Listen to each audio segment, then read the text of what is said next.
जी इज़्ज़त उन्हीअ जी अज़मत अमर नबीअ जी अज़ीम आहे।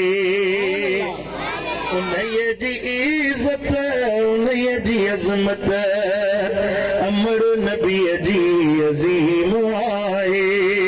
ख़ुदा कयो ख़ुद अता नबीअ खे ख़ुदा ख़ुद अता कयो उन्हीअ खे बच्चो मोहम्मद करीम आहे।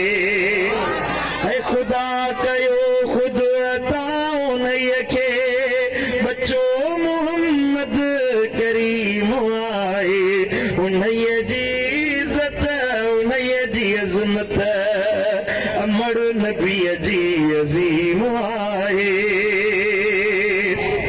किरोड़ अमड़ियूं कठे कजन भल मथे मोहम्मद जी माउ आहे। किरोड़ अमड़ियूं कठे कजन कुल मथे मोहम्मद जी माउ आहे। मथे मोहम्मद जी माउ आहे।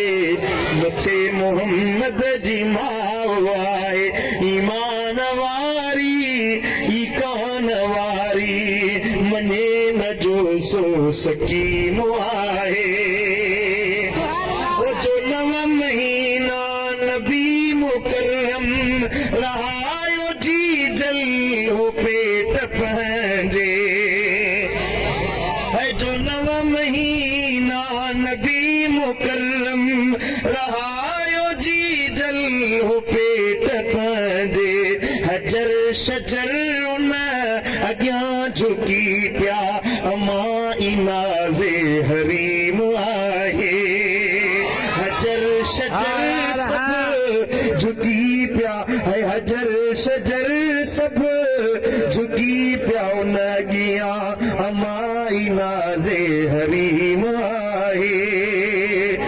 अमर अंगन ते हो आयो आदम ॾियण मुबारक मिठल अचण जी। अमर अंगन ते हो आयो आदम ॾियण मुबारक मिठल अचण जी। खलील आयो मसीह आयो अमर ॾे आयो कलीम आहे। सुभान अल्लाह। ख़ुदा कयो ख़ुद अता उन्हीअ खे बच्चो मोहम्मद करीम आहे।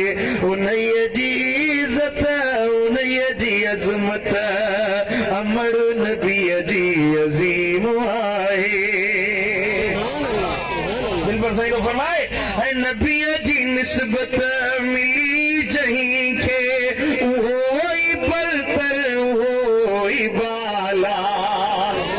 नबीअ जी निस्बत मिली जहीं खे उहो ई बरतर उहो ई बाला।